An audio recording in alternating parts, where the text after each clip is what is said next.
Welcome in, everyone, for this week's episode of What's Bruin. Dom, different camera angle today.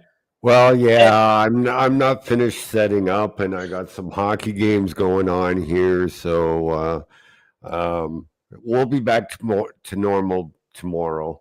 I hope. I was going to say that's the cause. Leave it the way it is. That's the cause of what we can finally say is a 4-game winning streak for the Bruins. Well, yeah, let's blame it on me. I'll give you the credit. We can, Kevin at least is this time admitting to double fisting burritos. So maybe that's the truth will set you free, as they say, right? Yeah, and I see Matrix is on board already. Before we go any further, happy birthday, Matrix. I know it's tomorrow, but just in case you're not able to join us for tomorrow's show, or I forget, I'm throwing that out there now. Well, yeah, good idea there to throw it out today. Happy birthday from me over here as well, Matrix, and hopefully we see you tomorrow. Big Bad Bruins Joe is in the chat already joining. So, as I mentioned, we have officially a 4-game winning streak. I think this is the longest that we've had for the Bruins. Mm-hmm. Where do you want to start? Well, I guess the best place to start is at the beginning. And by the beginning, I mean the Joe Sacco era. Okay. You know, we talked about the 9 games, the schedule, the way it's like, how easy it looked. One of the things I know that I stress is I wasn't concerned about results. I wanted to see improvement. And, I guess we should start with what improvements have we actually seen? What do you think? Yeah, I think that's a really good place to start. And I know you've mentioned how often or frequently have mentioned that this is like a mini training camp, and this kind of run I'll take. Kevin has a point here, and I wholeheartedly agree with it. And it's not about burritos. He says, so the Bruins have done well as far as the eye test goes against weaker opponents. I need to see what they do against the Jets before I decide if I'd want to invest in this team this year. 2 things on that. One, I'm not all that concerned about what they do against the Jets. I want to see how they look against the team. But hot take, I still think the Jets are a paper tiger, so I'm not all that worried about them overall. We're skipping ahead now, Chris. No, I'm just getting that one done first because that's where I'm going on that, and that'll be there. So far, to your point, in the Sacco era, yes, they are passing the eye test. Even a couple of their losses, they were heavily involved in, and most nights they don't lose. So, for instance, the Canucks game, they lose that one 2-0. Most of the time, that game, Lankinen's not pitching a shutout with the chances that they had. No, So, I think the thing that stands out most is that they've locked it down defensively. I believe before um, yesterday's game, since Sacco has taken over, they're a top 5 defensive team in the league in that 8-game yeah, stretch. I'm looking at it right now. The most goals they've given up in the stretch has been 3. They've done it 3 times. Let's see. They were. I got to go back. Let's see. They were the Islanders game. Then, and they've had a couple. They've had the shutout against Utah. So, and then the other 2 were Montreal on the Centennial night and this past Saturday against Philly. And Michkov got 2 of them. So, and that kid is special. So, Yeah, so they've locked it down defensively. We've heard Joe Sacco say that once they were able to fix that part of their game, and some tweaks to the breakout and positioning, that the offense would eventually come. We're seeing individual players start to come through. Marchand, big one. I think his issue has always been the surgeries. Trent Frederick's coming alive. Morgan Geekie, Charlie Coyle. Go down the list.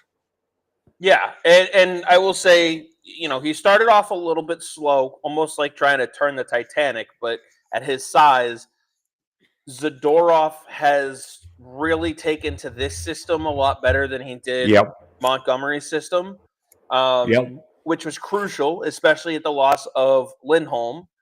Yep. And you mentioned Morgan Geekie, Charlie Coyle, Pavel Zacha, like the secondary guys, which some of them aren't in secondary roles, but those guys are starting to click.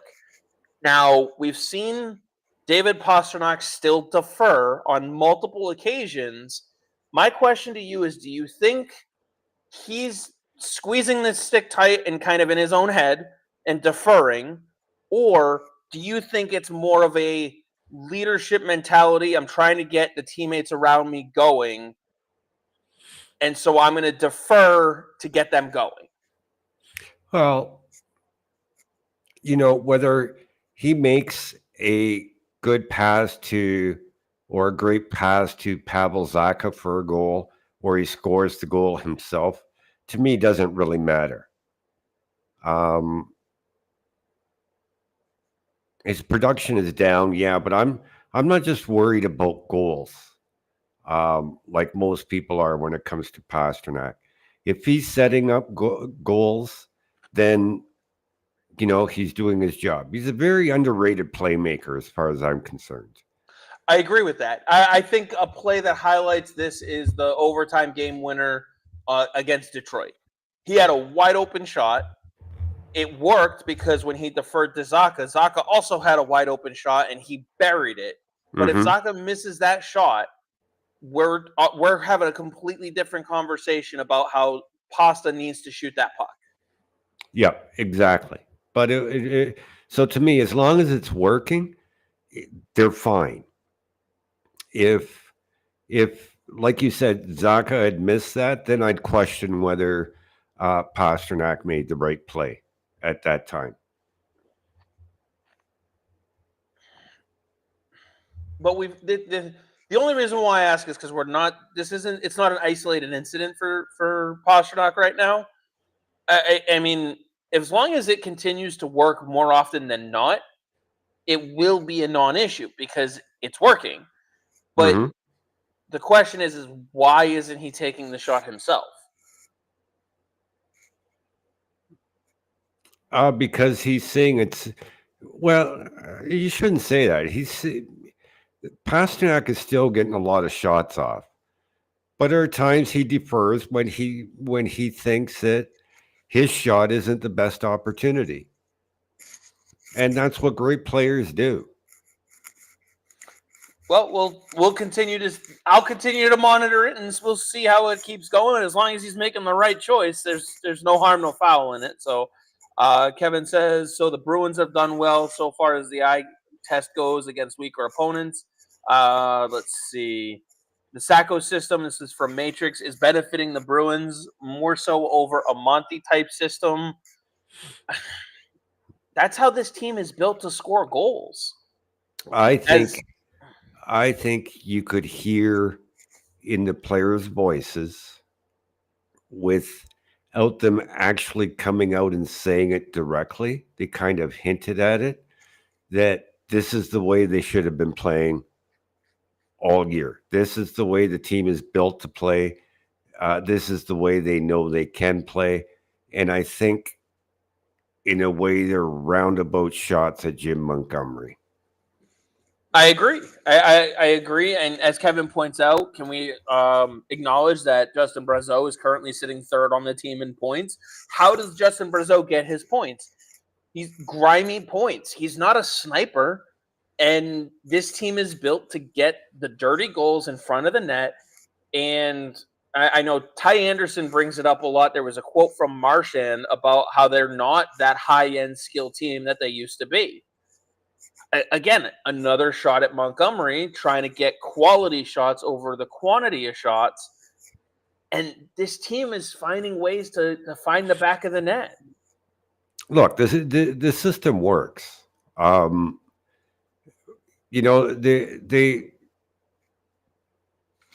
I've spoken about it many times. Providence adapts their system to what the big club is doing. That way, when a player is called up, they never miss a beat. They know what the system already is. If you look at today, um, it's the same thing. Shots from the point, get them through. Um, Mason Millman, 2 assists from the blue line today. Jackson Edward, Frederick Brunet, Ian Mitchell, all helpers from the blue line in Providence today. That's what Boston wants their big league clubs and their minor league team to be doing. That's the system. And it's working. I can only imagine if Hampus Lindholm was healthy, how Can't much wait. difference it would be with him in the lineup. Yeah, this is a lot more of a reminiscent system to when he was fifth or seventh in the Norris voting, his first or second year here. Like, I think it was his second year, Yeah. the year McAvoy missed the start of the year. So this is a lot more reminiscent of that kind of system. This is the system that you got him for. I can't wait for him to come back. I was already looking forward to it based on how he was playing. But yeah, Blue Jays, Bills, Bruins, Boatman says Sacco is a playoff style system. Montgomery is a playoff bust so far in his career, which, we could have been doing this system for 2 years if you had gotten your way back at the end of that record setting season. So,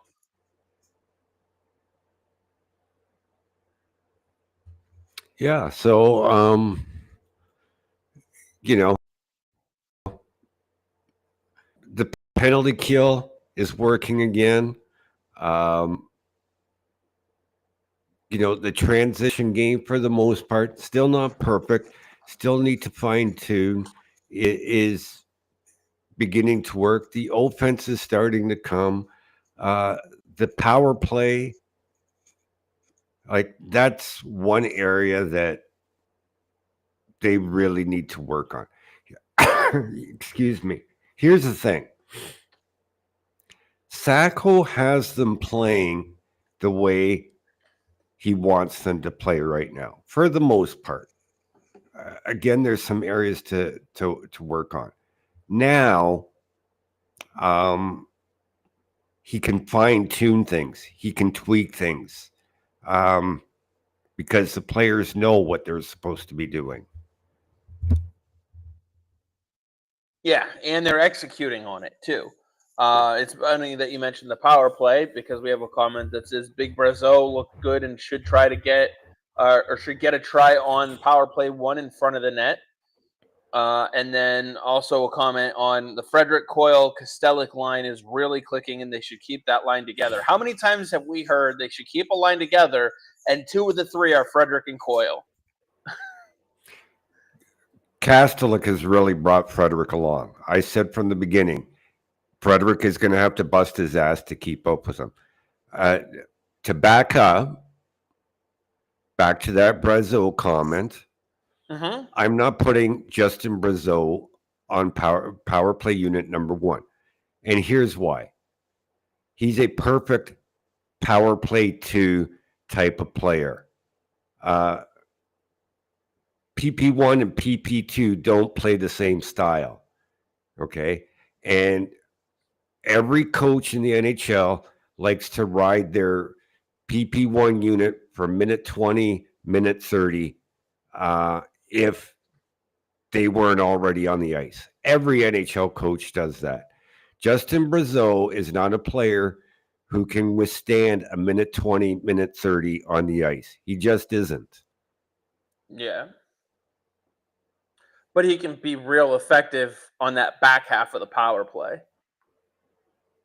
Exactly. So I leave him on PP2 just based on that alone. Not to mention the fact that your power play, your second unit power play still needs someone who can score. They need that type of player on it. Otherwise, you're running just one power play unit. And that's not the point. You want to have two units that are effective in their own way. I would love to see. I mean, who else do we have on that second unit right now? Well, With Brazeau? Here's what Coyle, Yep. Frederick, Lowry, and who am I missing? Geeky. It is Geeky. Okay. Okay. So here's the thing. That PP2 unit works and the system works for them because they're the type of players that fit that mold, the type of players that you want executing. Because again, PP2 doesn't operate the same way as PP1. PP2 is get the puck to Lowry, have him put pucks through to the net, and have the big guys like Brazeau and Geeky and Coyle get to those pucks. Yeah. And because the penalty kill unit has already been pressured for a minute and a half, again, in theory, those bigger body guys, a guy like Brazeau is going to have effectiveness getting to the pucks, winning the board battles, and getting an additional dirty shot on net. Big Bad Bruin Joe says, I agree, but the power play one is going nowhere. I'm not sure just putting Justin Brazeau on that unit is the way to go to try to fix it. Those guys know what they're doing. They've got to play through it because you can't just, in the playoffs, if your power play starts to suffer, you're not just going to jumble everything around. That's not the time to do it. You got to let them play it out. Yeah, and PP1 is coming along. They are getting their chances. What they have 14 shots yesterday. So the opportunities are coming. Once one goes in, the floodgates are going to open for them. I really do believe that. Oh yeah, no. The power play unit itself is too good to not come back to the mean. They're right now an outlier, and some of that was the slow start. I know early in the year there was a lot of clamoring for Tyler Johnson to jump on the unit and stuff like that, which makes me ask the question because we're seeing him get scratched, especially in favor of a guy like Mark McLaughlin. There's obviously new coach. So does Tyler Johnson fit the new system, or was he supposed to be part of the system that Monty was running? Where do you see him going forward? I don't think he fits right now. Yeah. Again, as long as Frederick keeps going the way he's going, I'm not taking Mark Kastelik off that line. Kastelik has brought that out of Frederick. When you look at the opposite wing and you see that guy busting your ass off, it's like I said, you better be busting your ass off.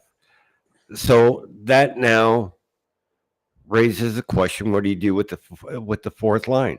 Tyler Johnson is not a fourth line player. Mark McLaughlin is. Yeah. And I mean, there's a lot. I mean, Geeky's going. I'm not trying to say he's not going, but he's also not a top line winger. So, and I don't agree with the statement that Tyler Johnson's a top line winger either.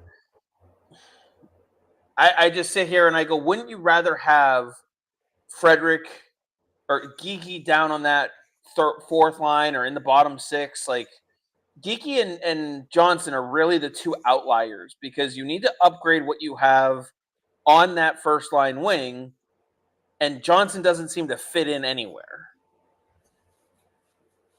Right, but I'm not sure what you're asking me. What do you do with them? With who? Geeky and with Johnson. Well, right now, Geeky is where he is.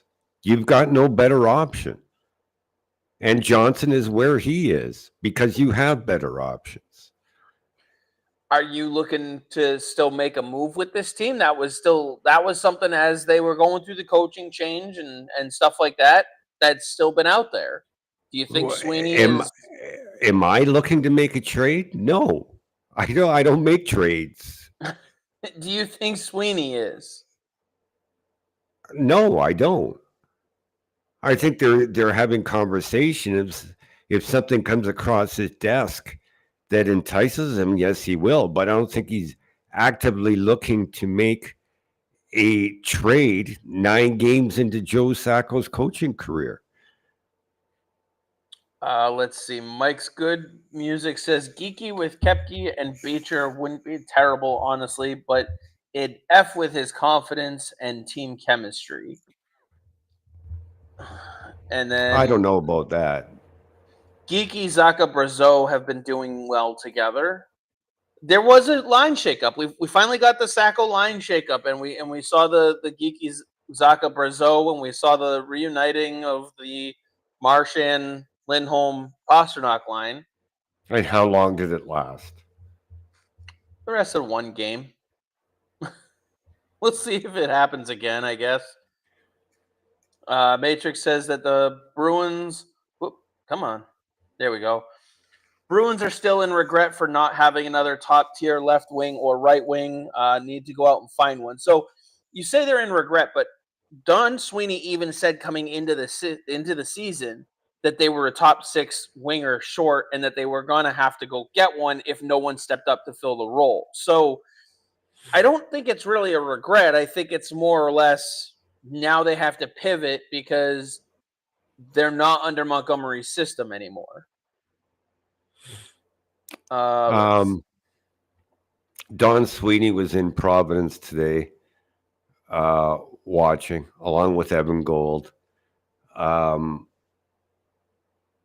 Matthew Poitras, another goal and assist today, has a 4-game point streak with 3 goals, 4 assists in those 4 games. So he's almost at 2 points per game over his last 4 in Providence.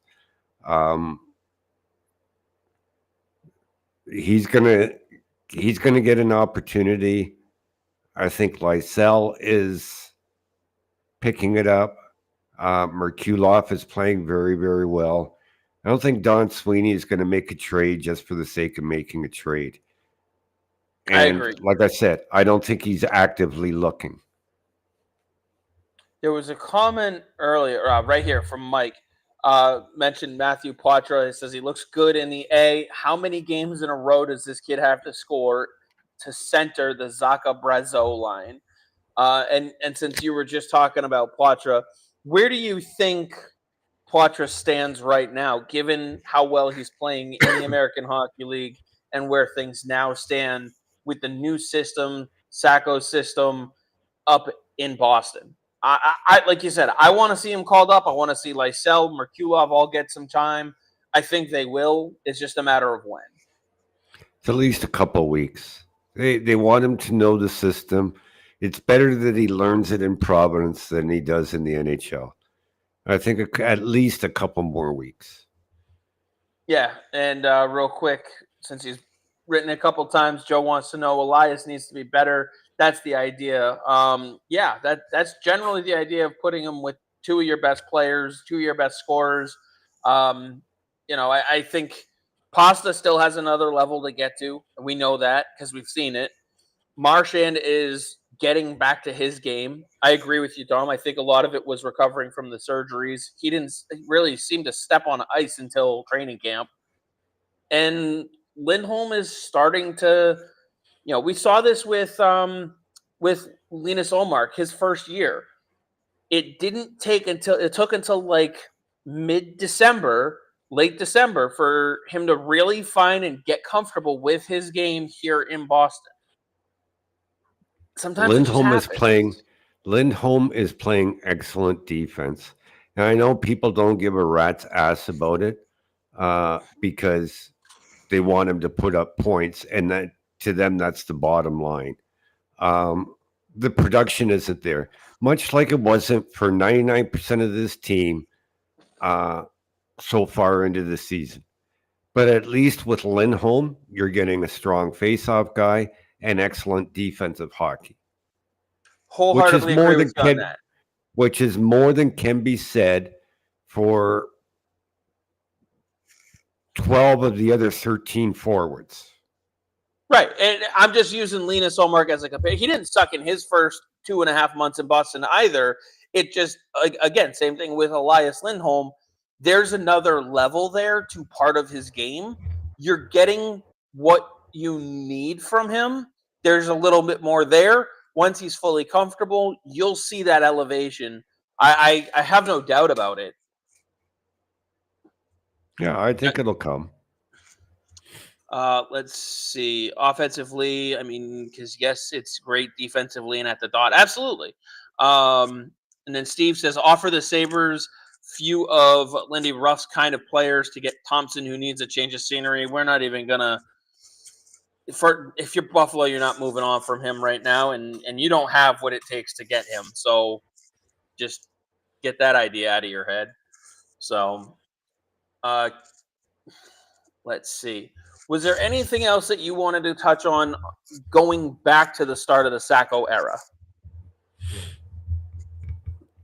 Yeah, I mentioned individual players, but one I forgot to mention is Mason Lohrei. Oh, Man, his confidence is gaining by the shift. His willingness to take chances that 99% of the other defensemen in the league would not do is breathtaking. I think he's improving defensively. This kid's got skill. He's got massive amounts of skills. And under Sacco, he's just gotten better each and every game. Yeah, I think he's gotten better every shift too, like you said, or every once in a while a step back. But this is much more the style I think that he feels comfortable in. We've also seen an improvement in the goaltending. Swayman, his game seems to be coming around. Korpisalo has been steady most of the time. I think some of that comes from the mindset he came into the year with, but the goaltending overall has been really good. Yeah. Osterley's been good in his time up too. Really, What do you think of the idea of pairing him with McAvoy? I like it. For you? Is it just a style thing that his style matches what McAvoy offers in a similar way to something that a Hampus Lindholm would have to offer him? I like it too. Here's a weird take for you. If you take all the left shot defensemen, Zadorov, Waterspoon, Loroi, and Osterley. Osterley is the closest thing to Matt Grzelcyk that they have. Makes sense. And Charlie McAvoy has been at his best with Osterley on his left. Yeah, he's not going to put up the kind of points. He's not that type of defenseman, but I think a lot of people seem to lose sight of the fact that Jordan Osterley is also a veteran, an NHL veteran of almost 400 games. Mm-hmm. He knows what he's doing out there. He knows, I guarantee you, he's played with a McAvoy type, and he knows where to be, when to be there, and it's more about just essentially not getting in McAvoy's way, not doing something that will limit what McAvoy can do, but also not trying to do too much that McAvoy feels like he can't do what he's good at. Right. And it's a shame that Parker Waterspoon is out of the lineup because I thought he was playing well, but it is what it is. The thing is by the time Lindholm gets back and you want to send one of the Waterspoon or Osterley back to Providence, they're both going to require waivers. At this point, who are you picking? Obviously, you're a little ways away from that because Lindholm hasn't even started skating yet, but if you had to pick, who are you picking at right now? I don't know. I got to see. Chris, I can't base it now. I have to see who's doing what when the time comes. Like there could be another injury, and Osterley could fall off a cliff beginning in Winnipeg. So then you're going to come to everybody's going to come to me and say, "Well, 2 weeks ago you said Waterspoon is the one you would waive." So like. You're asking me to do the impossible without knowing what's happening on the ice in the next couple of weeks. I mean, we have a show to do today, so I'm asking today. I know. I get what you're saying. Okay, who would you send down, Chris? Who would you waive? I honestly don't know. I really don't. Okay, so how would I know? I wonder if, like you said, when the decision has to be made, if at that point you're looking at a small deal for Dom Sweeney to be making. Because at that point, you're going to probably lose one of them to waivers, but maybe things around the league are a little bit different and you can squeak one through. So Kevin says, 2 weeks ago, you said Waterspoon is the one you'd play. So you have the cap space to carry both. Do you want to do that to your roster and use the roster spots that way? I'm just asking. It doesn't hurt. If you're afraid of losing one, if you're afraid of losing either one, which this team should be because the depth beyond them in Providence is not NHL worthy. No. I would try to carry both. As long as you maintain the cap space to do it, as long as you have the roster spots to do it, I would try and carry them both because. And Kevin's right. 2 weeks ago, I did say Witherspoon was the guy to play, but instead the Bruins chose Waterspoon. Yeah. I do like what you've seen from Osterley, and I do think between the two of them, it comes down to who gets hurt. Because if a guy like Andrew Peeke gets hurt, that's a better role for Waterspoon to fill. Mm-hmm. If a guy like Lindholm or McAvoy or someone like that gets hurt, Osterley may be the guy to fill in for him. Not that Parker Waterspoon would not succeed. It's just different game styles. And yes, Kevin, Witherspoon is better.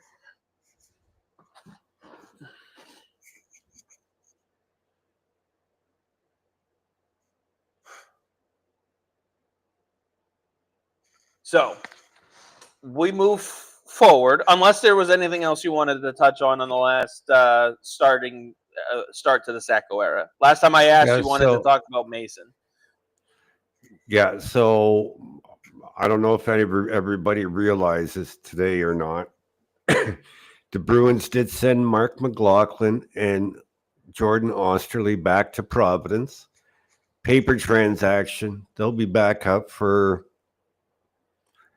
the Winnipeg game. Well, not guaranteed that it'll be McLaughlin, but somebody will. They're not going on the road for, what is it, 5 games and not carrying an extra forward. So, Yeah, paper nice little Canadian transaction, school. banking some cap space, and that's all that was. Just in So case anybody missed it. I actually missed it, and since we were just talking about the waivers, can you just explain to folks, because we got a lot of folks watching, and since we were just talking about waivers for Osterley, why he doesn't require waivers now, whereas when Hampus returns, he would likely still require them. So Osterley cleared waivers at the beginning of the season. Once a player clears waivers, they can be called up for 10 games or 30 days, accumulative. So it doesn't have to be every 10 games, or it doesn't have to be 30 consecutive days on the roster. If he's there for 10 games or 30 days, then we'll require waivers again. I think Osterley is at 7 games. He's I had 7 believe. games played. Yep. Yeah. So 3 more games, he'll require waivers. Do you see them maybe holding back on those last 3 games, and putting No, Wotherspoon back in the lineup at all? no. Just asking. It's an You option. That's play. why I'm asking. Well, it's an option, but it's not an option they're going to consider. They're playing to win. So if he's the best option to win, he'll be in the lineup. If Wotherspoon is the best option to win, he'll be in the lineup. So we agree Osterley will come back up. Would you bring McLaughlin back up, or would you try someone else on this roster for the road trip? We talked about Pacha, Lysell. You mentioned Merkulov earlier, all playing really well down in Providence. If it were me, I'd bring McLaughlin back up. Just to keep the fourth line roll. Yeah, and I still think they're with the team. They never physically went to Providence. It's just a paper transaction. I'm sure they didn't end up in Providence either. I wasn't sure. I mean, you could see what happens if you reunite the Coyle, Frederick, Geeky line and try someone like Merkulov on the top line, bump Kostelik back to the fourth. I agree with the sentiment that what you have right now is working. Don't fuck with it. Exactly. Why change what's working? Because some people want to. Well, I know you do, Chris, but I don't. yes, you do, because you bring it up all the time. But I'm asking if you would consider it, because some I people wouldn't. are going to consider it. No, you know me well enough that I don't consider line juggling just for the case of line juggling or trying something new. If something is working and something is not working, then I consider making a change. Tell me what is not working in that lineup. I was just going to ask you, what do you see as not working in this lineup right now? Nothing. That's why I don't change it. Okay. So going forward right now you've got Tuesday, you got basically in every other game schedule, you got Tuesday, Thursday, Saturday, followed by Tuesday, Thursday, Saturday again next week. 5 of them are on the road. You've got Winnipeg, Seattle, Vancouver, then Calgary, Edmonton, and Buffalo at home. Kevin, I don't think he'll kill me. I don't think he'll reach through the screen and kill me, but maybe. He might. If anybody could do it, Dom has those powers, Kevin. You know that. Keep Uh, telling you, Kevin, controversy sells. so you got the 8 o'clock game here on the East Coast, 10 o'clock, 10 o'clock, 9 o'clock, 9 o'clock, and then 7 o'clock. Thanks to the time zone difference. What do you want to see out of them on this 5 game road swing? You've got the Jets who are in the playoffs, Vancouver's in the playoffs, Calgary's a borderline playoff team if they're not above the line right now, and Edmonton, who is Connor McDavid in playoffs. Okay, everybody is considering Winnipeg a scheduled loss game. I'll tell you which one I'm considering a scheduled loss is the Edmonton game. To me, that's a scheduled loss. Winnipeg, the last couple of games, has come down to earth and actually is not playing very well. So, I'm not considering that a scheduled loss. The Vancouver game, the Bruins know they beat Vancouver in Boston, even though the scoreboard didn't show it. And they're going to come out and play the same way, and they'll have revenge on the docket that night. So no scheduled loss there. Calgary, everybody knows Calgary is overachieving. So they have to come down to earth at some point, right? Edmonton is Edmonton. To me, that's the scheduled loss. Anything else is up for grabs, and they've just got to want it more than the opposition. So I agree when it comes to Winnipeg. I've always looked at Winnipeg, right, this year as a paper tiger. I get it. They've been playing really, really well, and their record indicates a very solid team. But they rely so much on Connor Hellebuck in net. Mm-hmm. If he has even the slightest hint of an off night, they're screwed. And it's not to say they can't score, but when you have the type of shutdown defense that Boston has, and that a lot of teams around the league, like Vegas has it, they're not, just to name at least one other one.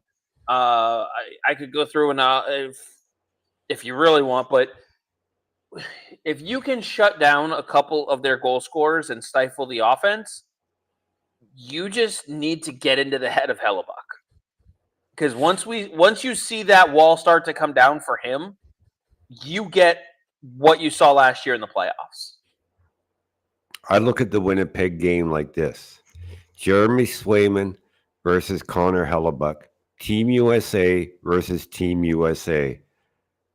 Both guys want to be the starter. Who wants it more? That too. Let's see. Because I'll tell you, it's very rare that the brass can watch two. Obviously, you can't watch all three guys go head to head at the same time, but you can watch two of them go head to head at the same time. And Tuesday is the opportunity to do that. Yeah, and obviously, once you get out to Winnipeg to Seattle, that's kind of the next big jump. But Seattle there's nothing about that team that makes me say the way the Bruins are playing, you should lose to that team. Is it possible that Joey Decord stifles your offense and you lose like 1 or 2 to nothing? It's possible. I wouldn't call that a scheduled loss, though. And then, like you said, revenge against Vancouver. Boston's going to want to prove a point. Whenever you go on a road trip like this, you have to consider at least one game, a scheduled loss. Yeah, I would agree. I don't like the way the travel. I don't like the way the travel is set up on this trip. If you're starting in Winnipeg, you should have gone to Edmonton, then Calgary, Vancouver, Seattle. But to go from Winnipeg to Seattle and back east again, stupid, stupid, stupid, stupid. Yeah, which obviously that's not on the team. Yes, it is on the team. They didn't write the Chris, it schedule. is. Chris, the NHL makes the schedule and hands the schedule to all 32 teams and says, okay, is there anything you want changed? And then Cam Neely signs off on it. So, yeah, it is on the team. He's a West Coast boy. He should know you don't fly from Winnipeg to Seattle, then back to Edmonton, Calgary, Vancouver, and then home. All I'm saying is there might have been other things involved as to why they couldn't make a change. Because venue availability and stuff. Right. So then you plays into schedule it it. on a different date. So, is it ideal? No. Is it impossible? No. But I agree. The Edmonton game is the one that I would consider the scheduled loss. You come off of a two-day break, Sunday, Monday, you shouldn't lose to Calgary. You've had a 2-day break to get out to Winnipeg and adjust. You shouldn't lose that game to Winnipeg. You are able to shut that team down. Is it going to be a close game? Yes. Honestly, that's a game that if you lose it 2-1 in overtime, 3-1, 3-2 in overtime, something like that, I don't see how that means Winnipeg is this juggernaut team.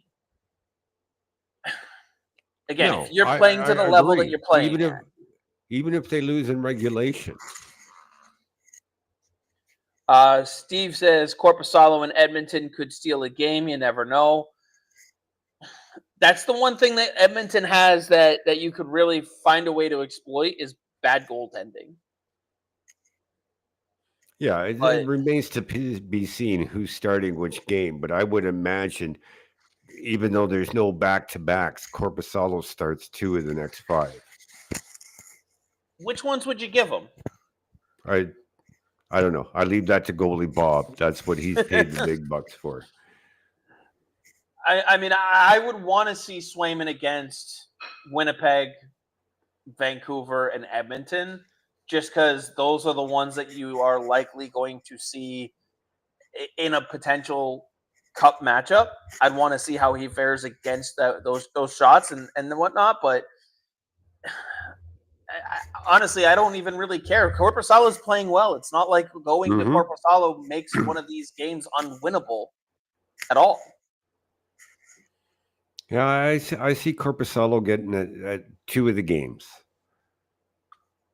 And I think he should. He's played well enough to get them. So, Court jumping in. Welcome, Court. And Hi, Court. I like his suggestion here where everyone should like the stream. I would go so far as to say share it if you are on Twitter or Facebook or anywhere. And this stream is brought to you by our friends over at Ice Shaker. So check them out, iceshaker.com. They are Dom, I got to get your address so I can send you yours. But now that they're licensed with the NHL, you can get any of the teams that are out there. And I can't say enough good things about this, but I would say get one, try it out yourself. And if you don't like it, yell at me. Yeah. And Chris, I'll say it's probably easier for you to go to their site and order one and have it shipped to me. Probably be cheaper than you shipping it from your place. I'll check both ways, but that's that's international shipping for you. So, but with that said, fantastic group over there. Really glad to be working with them. So I want to thank them as I do often because it works. Kevin says he'll yell at me anyway. I know you will. But the problem, Kevin, is you won't come on the show and do it, so it doesn't mean anything. Curious Browser says, for the past 2 years, many teams measured themselves against the Bees. This year it flips, no biggie. That's true. Is that starting to change now that we've seen them turn a little bit of a corner? Are we out of your training camp, air quotes around training camp period Mm-hmm. under Joe Sacco? Yep. No air quotes required because that's what it was. Okay, Kevin says today my starter for the playoffs is Corpusalo, so I'd rather see him in those games. Okay, he must have had alcohol with his burritos. Kevin says I'm useless now because I'm retired. Okay, well then your yelling doesn't mean anything.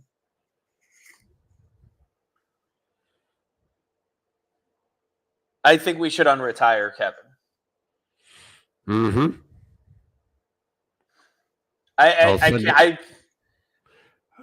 I'll send him pizza on podcast night, so he'll come on.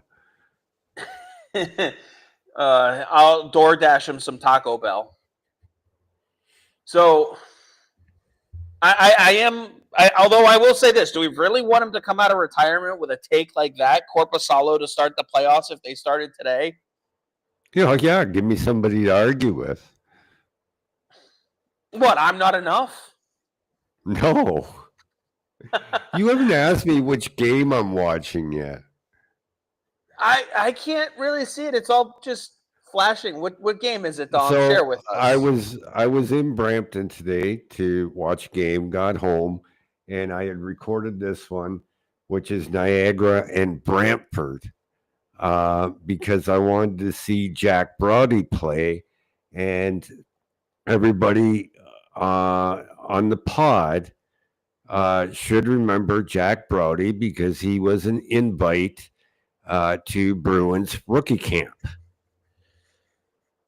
I can tell you this: not everybody's going to remember that, Dom. Not everybody is us. Okay, well, but that's why we do this, because we're the ones here to remind them. Yeah, Kevin, do you know who Jack Brody was? No, because he's retired. He doesn't care anymore. Oh, right. So Kevin says that he thinks Corpusalo is playing better than Swayman, and that's why it's a valid take. I think that's changed over the last couple of games, but that's my opinion, and my opinion doesn't mean anything. Well, I will also pose this question, and Kevin, answer it in the comments, and anyone else who's watching, I want their opinion as well. Let's just say, for the sake of argument, Corpusalo is playing overall a better game than Jeremy Swayman right now. Is it because he's not getting starter time in the net?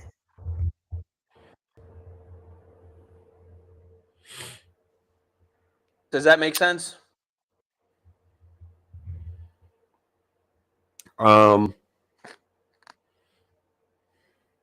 It's funny because tomorrow night when we do our prospect show, we'll be talking about Philip Svedback, who is having a resurgence this year with Providence College because he's not being forced to play just about every game. So, yeah, there could be some truth behind that. Mike says, I think the rest helps both. Swayman for sure gets all playoff minutes, though. Kevin says, I don't think so. I just think he looks better with my eye test. Swayman's doing better, but he's not there yet for me. Look, I agree, Kevin. He's not at the 947 level he was at the playoffs last year. But knowing that that's his ceiling, I agree with you. He's not at the peak of his game. Corpusalo might be a little closer to his ceiling and might be a little higher in his game right now than Swayman, but Swayman's ceiling is significantly higher, so he's got more room to go. Let's be honest with ourselves.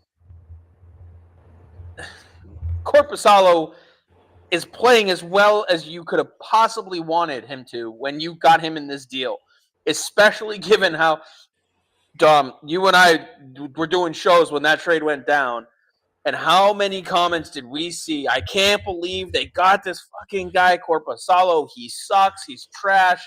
Better off with Bussy. Brandon Bussin's ready. How many people were saying that? Almost everybody. And here's the other thing they were saying,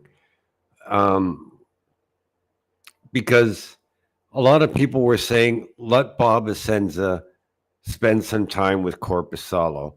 And then the anti-Corpusalo crowd was saying, well, if Bob Essenza is such a magic worker, then he can do it with Brandon Bussy.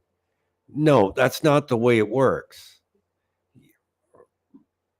First of all, everybody thinks that Corpusalo was dumped on Boston. He wasn't. The Bruins were given a choice of a goalie, Corpusalo or Anton Forsberg. And they wanted Corpusalo, but they couldn't make the cap work. And then Ottawa retained. Okay. And I'll tell you why it worked with Corpusalo and why it wouldn't work with Bussy. Is Bob Essenza needs to be able to see something and say, I can work with that. I can get this guy to where he should be. And he's doing it with Corpusalo. Doesn't mean he could do it with Brandon Bussy because he's not seeing it there. Right. And Brandon Bussy's game is getting better down in Providence, but let's not forget that his save percentage right now is .885, and his goals against average is a tick above 3. Mm-hmm. He's not even the best starter goalie that you have in Providence. He's been outplayed significantly by DiPietro. He's not the starter in Providence. DiPietro's the starter. Exactly. He's lost the AHL job. You think he was going to be an NHL backup? Yeah. It's not that Bob Essenza can work wonders with any goalie. No, there has to be something there to work with. Yeah. And with Corpusalo, we've seen flashes of his game in the past. I think a lot of people forget that. And where was the comment right here? Curious right here. Says Ullmark never played at a 500 clip, 7-7, and a save percentage under 900 with the Bruins. Corpusalo simply got out of Ottawa hell. That's a lot of it. Ottawa's defensive structure is not nearly what it is here in Boston. And Boston did get away from that under Montgomery a bit. Now that they're back to their defensive structure, what are we seeing? Average goals against is coming down significantly. They were one of the worst teams at that.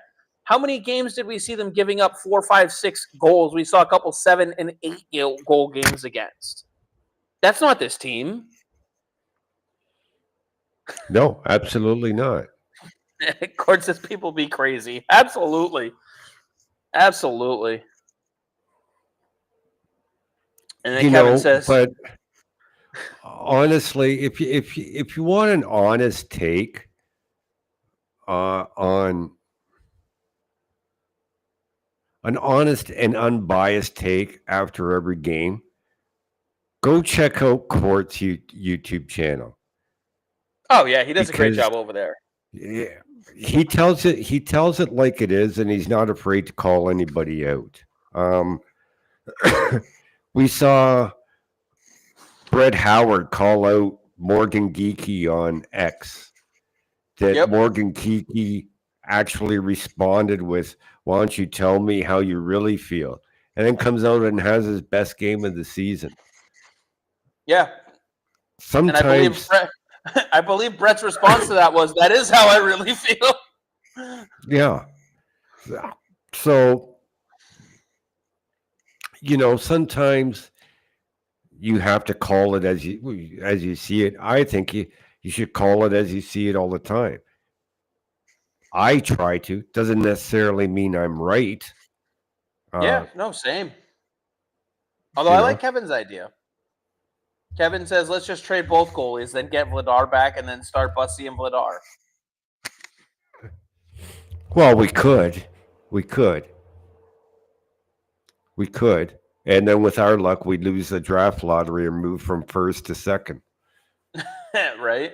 Although I will say, Vladar has been playing okay this year. Like he's been playing a lot better than people thought he would. He could be on the move though.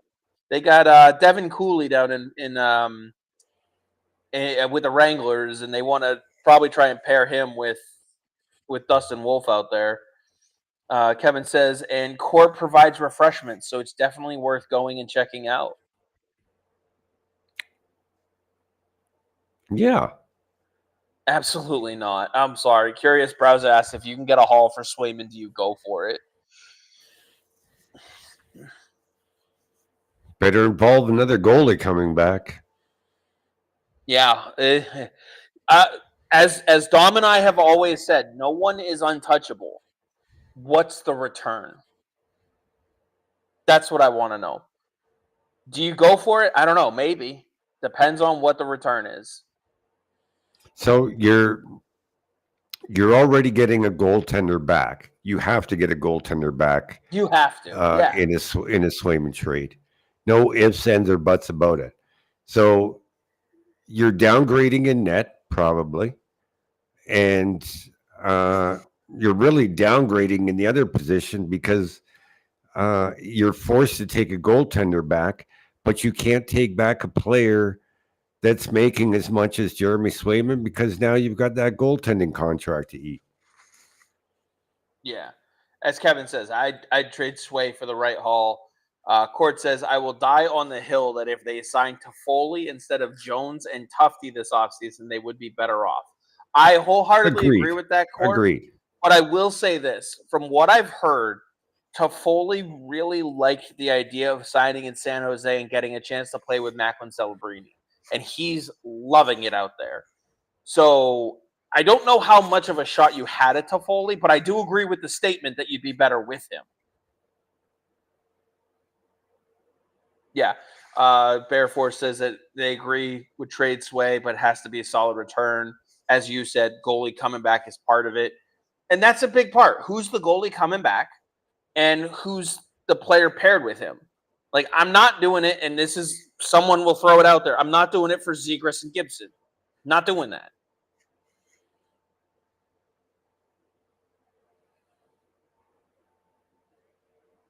Well, you can't do it for Zegras and Gibson because the money doesn't work. Right. I just meant it in terms of assuming you can find another way to make the money work. Like those two aren't what I'm looking for in a Swayman deal. Was begging them to try and sign Toffoli. Yeah, it would have been a nice addition. I agree. And they probably wouldn't be shopping for a winger at this point either, but it comes down to who are you willing to move off from?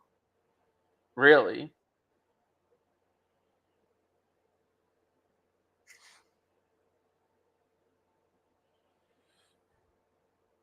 Yeah, Sweeney's back pocket deal. I remember that.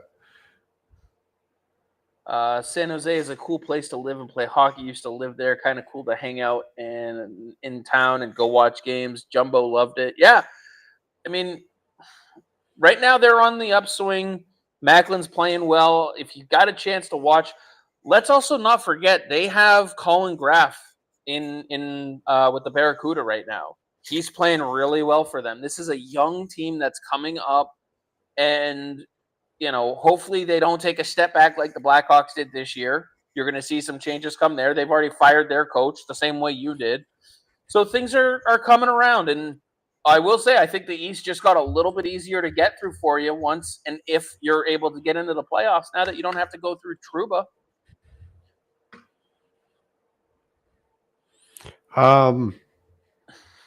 Yeah, that Trouba deal. Keep talking. I want to look something up. I will say this. I think the Trouba deal comes back to bite the Rangers in the ass in more than one way. I don't think I don't think Trouba was as good as everybody's giving him credit for. No, but that's not why. Hit. I don't think that's why it comes back to bite him in the ass, though.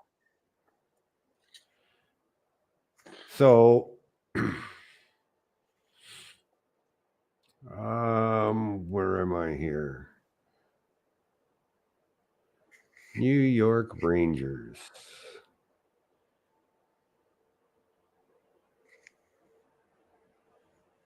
Keep talking, Chris. I'm looking. I thought you were about to say something that you were pulling out. No.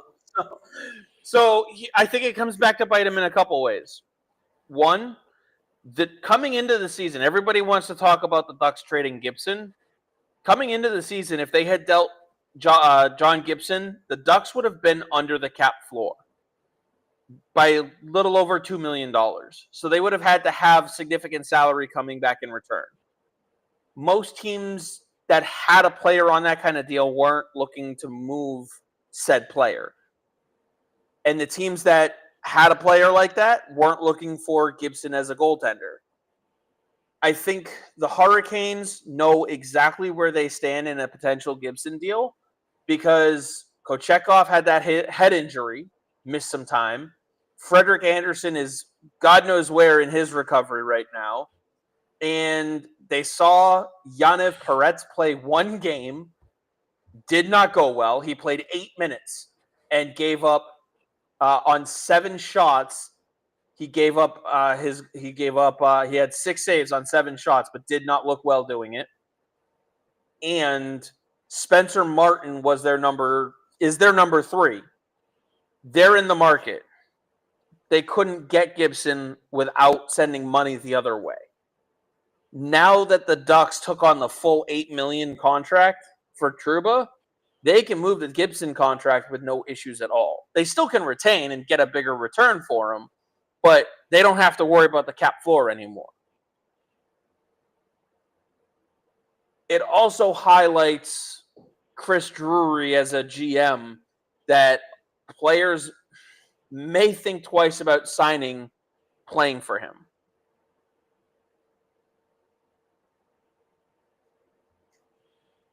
After, Dom, you remember what he did to Barclay Goodrow earlier in the year? Yeah. Do you think players take that into quite a bit of account when they try to make a deal with a general manager, with their agent,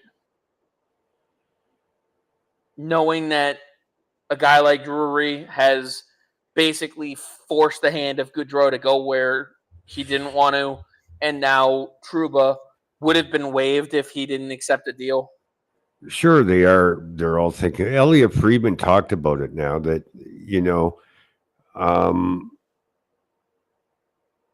players are now going to ask the union or the PA to change something in the next CBA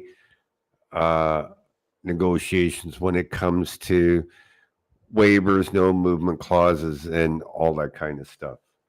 I want to say this about the Rangers, okay? Because there's a little known thing called the tagging rule that most fans aren't aware of. So basically what it means is to be able to sign Igor Shesterkin now to his extension, that means the Rangers would have had to have $11 million in cap space this year on top of expiring contracts in order to make it work cap-wise, hence called tagging space. The Rangers were in a bind with Trouba because if they signed Shesterkin, they couldn't sign Ryan Lindgren. They couldn't sign Condre Miller. And not that they probably care at this point, couldn't sign Zach Jones to an extension. Now that they've moved Trouba and signed Shesterkin, they have the tagging space to sign Miller. They can extend Vaakanainen now if they want. Will Cooley needs an extension. Kako needs an extension. So they didn't have the tagging space to get that all done. So people wonder, why did they give Trouba away? That's a reason. He's a declining player making big money, and they had other players that they needed to lock up, and that's why they basically gave him away. Yeah, and they've got a left shot defenseman in return in Urho Vakanainen, who hasn't been terrible. I mean, he's a depth guy for them, and then they got a draft pick for him.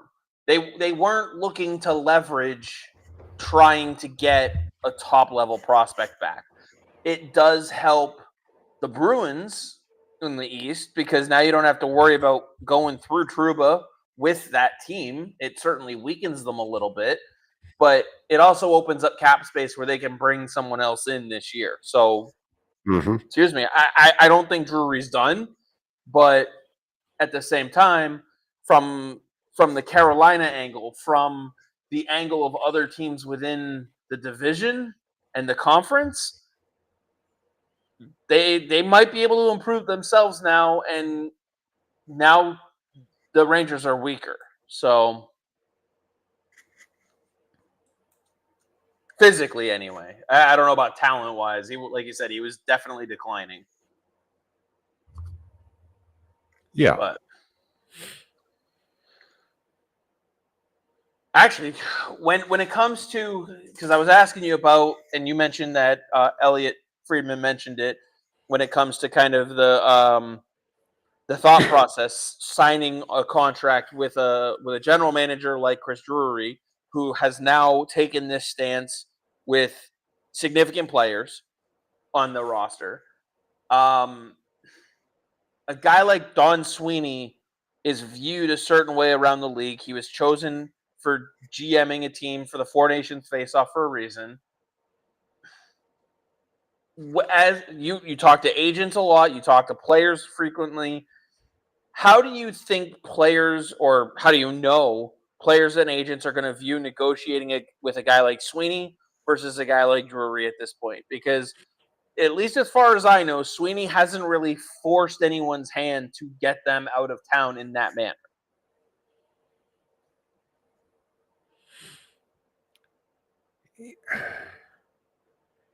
Agents are still agents. They're going to go where the money is, regardless of who the general manager is.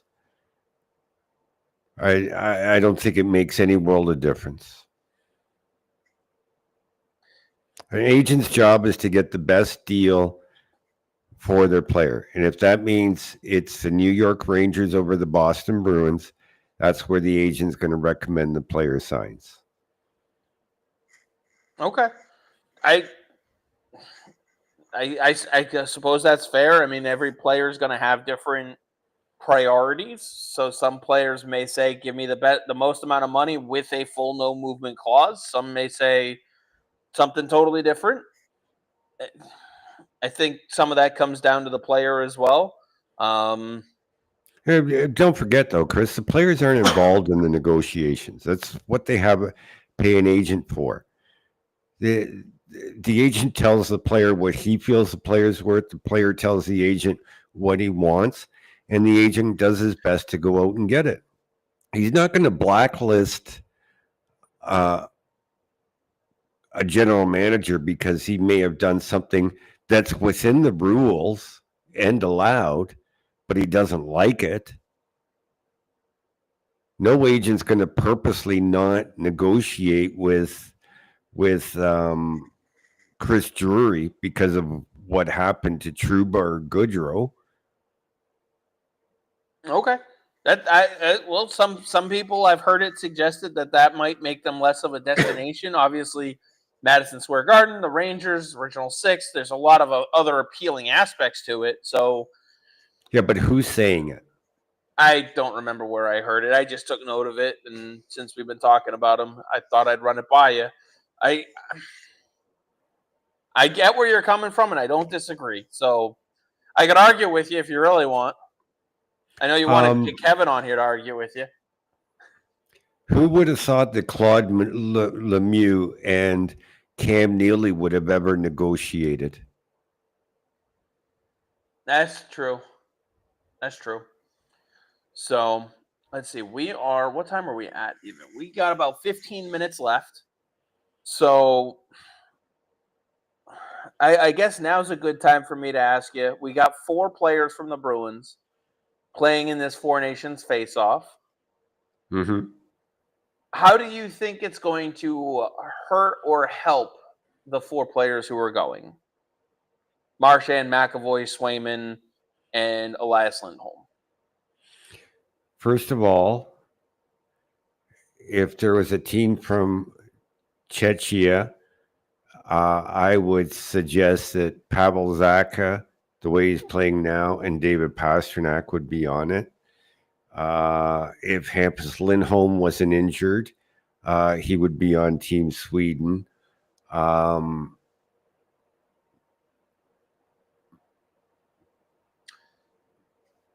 I think he would I have been. think that I think that's it. I think Lindholm is an injury replacement waiting to happen. So for Swayman, I think it's if he gets into some games, it's good because I think right now what Swayman needs is some repetitiveness to fully get back to form. Uh, for McAvoy, I think it'll be good for him just to keep building that confidence and getting the most out of his ability and bringing his experiences back to Boston. um, for Lindholm, I think he needs this more than anybody. He needs this to get back to his offensive level. And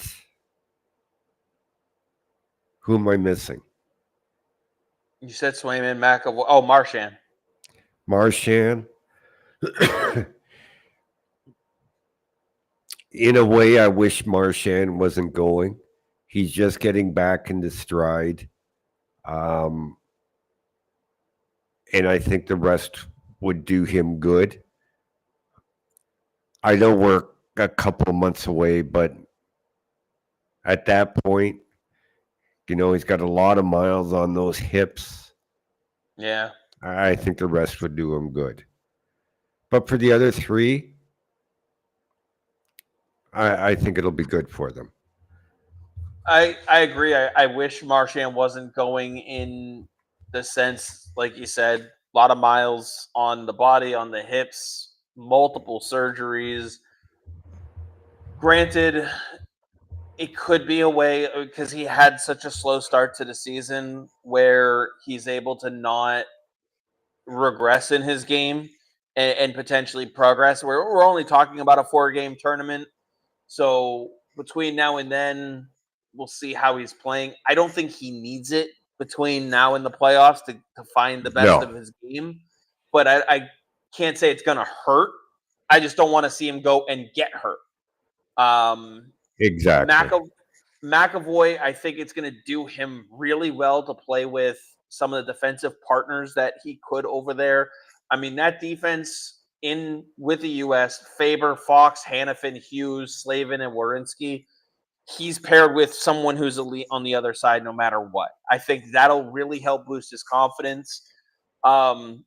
Swayman, I would love to see him get a game, but I can totally see the U.S. just throwing Hellebuck in there and riding him for 4 games and just Yeah. saying it's yours to go. I could also see them I going, Hellebuck twice and the other 2 once. I could see them throwing any one of the 3 Ottinger in there as well for all Yeah. 4 games. Like Team USA's strength is in net. Oh yeah, Um, for sure. Team Canada, excuse me, definitely the forwards. Um, I would say Sweden's got the best defense. And Finland might just be outmatched by everybody. I think what Finland has going for them though is balance. Yeah, but I'm talking the strengths of the team. Oh, absolutely. Absolutely. I think they are not first in any one category. What did you think of the Finland team's option to leave Jonas Korpisalo out of their goaltending rotation? They went with Lankinen, Ukko-Pekka Luukkonen, and UC Saros. Obviously, Saros is hands down the favorite to start. Same Yeah, way as Hellebuck, probably. I don't think anybody's getting a start in Finland other than Saros. So uh, I mean, they could have me as their third goalie. But I'm not seeing the crease. no, yeah, I think that Saros is that's his crease, and barring injury, ain't no one else touching the ice. But I mean, I think if anything, it could motivate Korpisalo because he is better than Ukko-Pekka Luukkonen with Buffalo. He's not the one who just blew a 4-goal lead to Colorado. So I'd have to check the handedness of the defenseman, but Hakanpää, Heiskanen, Lindell, Mata, Mikola, Ristolainen, and Villamaki. I think as soon as one of them is deemed injured, Hampus Lindholm is probably right there replacing him. I can't imagine why he would be, why he wouldn't be first man up on that defense. That's a good defense even without him. Oh yeah, absolutely. Absolutely. But like we know Hakanpää's dealing with an issue. I think it's his knee. Olli Mata's certainly not getting any younger. I'd have to check and see if any of them are left-handed. I don't see them replacing a right-handed shot with Hampus Lindholm. But other than that, I mean, it's going to be a good tournament. It'll be fun to see if you can get, this year, like we were just talking about Winnipeg, you're going to get Swayman and Hellebuck as a matchup. Mm-hmm. It would be fun to see Swayman against Allmark in this type of situation. Um, I'm looking forward to it just as a little bit of something different. What about you? I always look forward to best on best tournaments. I know a lot of people hate them, but I love them. Give me a best on best anytime, anytime. I can't wait to see it. It's been so long since we've seen this kind of roster across the board. It is disappointing, like you said, that a team like Chechnya is not in it. Honestly, even Russia, someone put together a graphic for what the Russian roster would look like if they were playing in it. That one's bonkers. Like, I can't wait for the NHL players to be back in the Olympics because it's so good. Yeah, I don't want to get all political, but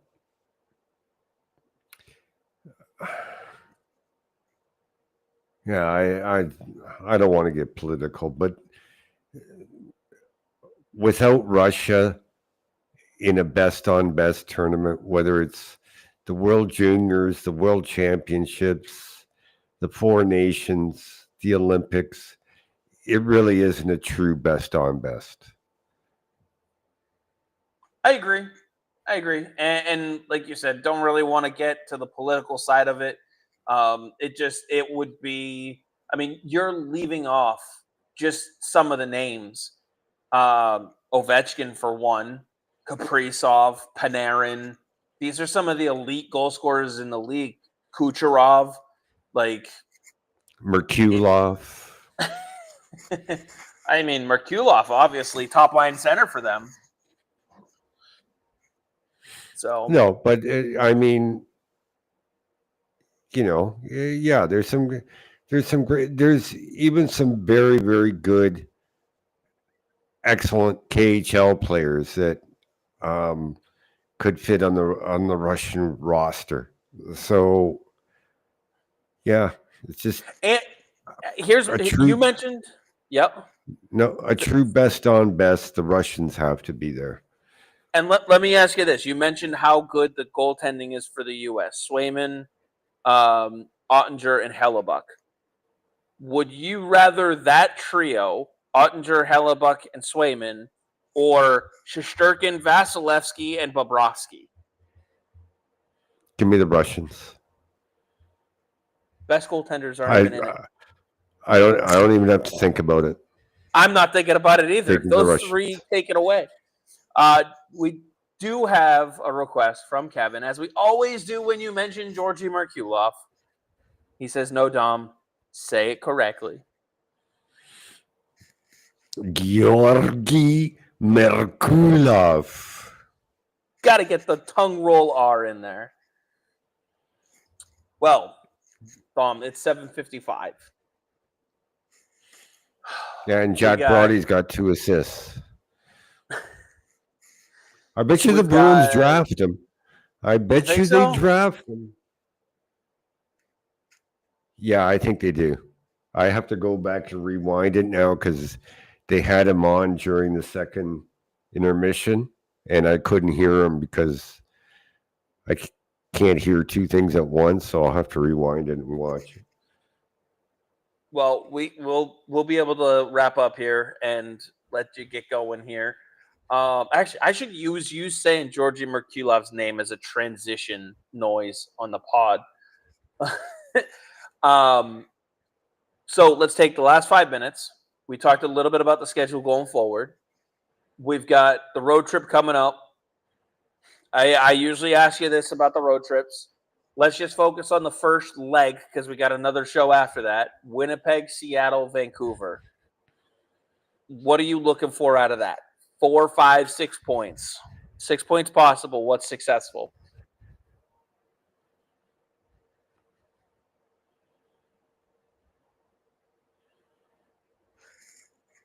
NHL 500. That's acceptable to me. So 3 points. Yeah.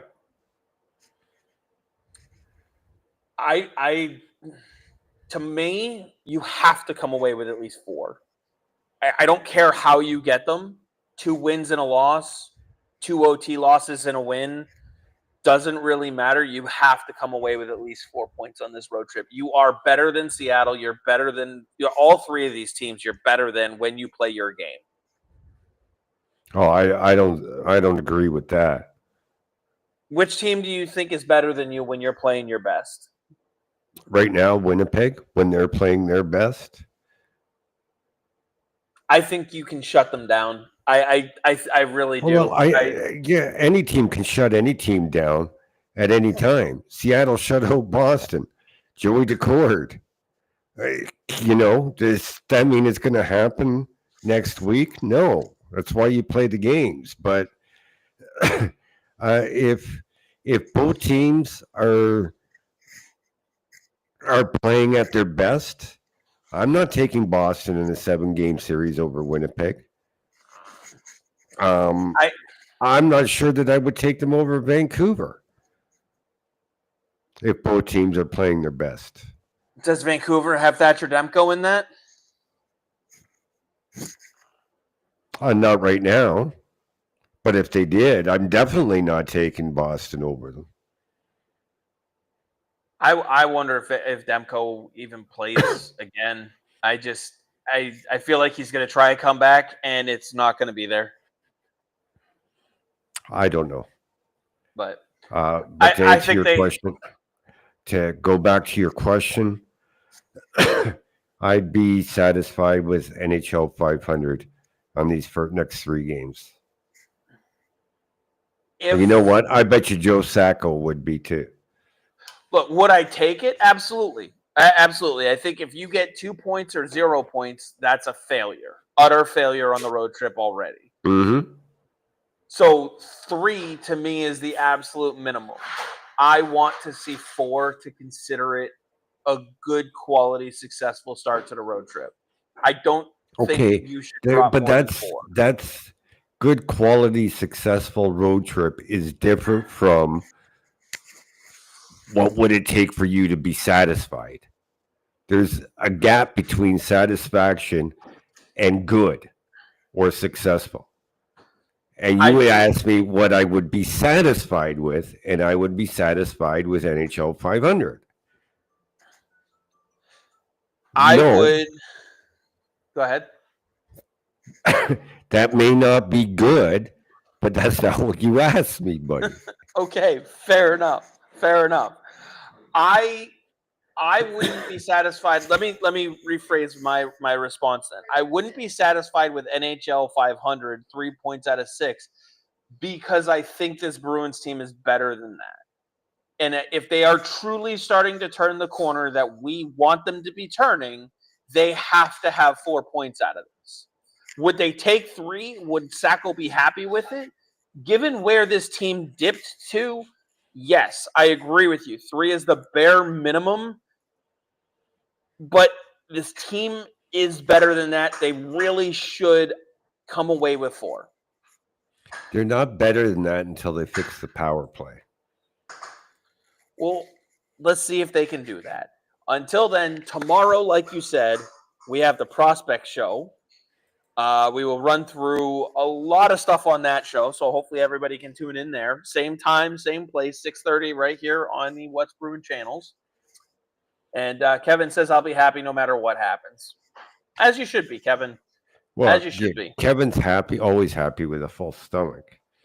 That's true. And he put a burrito in one hand, put a burger in the other. He's happy. Or burger on the pizza. Yep, burger on the pizza. I want to thank our friends over at Ice Shaker again for helping bring this show to you guys. As you can see, a lot of information scrolling on the bottom. Go to iceshaker.com to get yours. Dom, we'll figure out getting you one because they're incredible. With that, Dom, any final thoughts? Yes, everybody, please go to YouTube and like or subscribe to the podcast. It would really do us a big favor. It really would, actually. It would help us a lot. And I appreciate Court, if you're still watching, pointing out the like option there. I don't like to beg for that kind of stuff, but it does help us, so we appreciate it. And with that, my final thought is go Bees! Go Bees! Go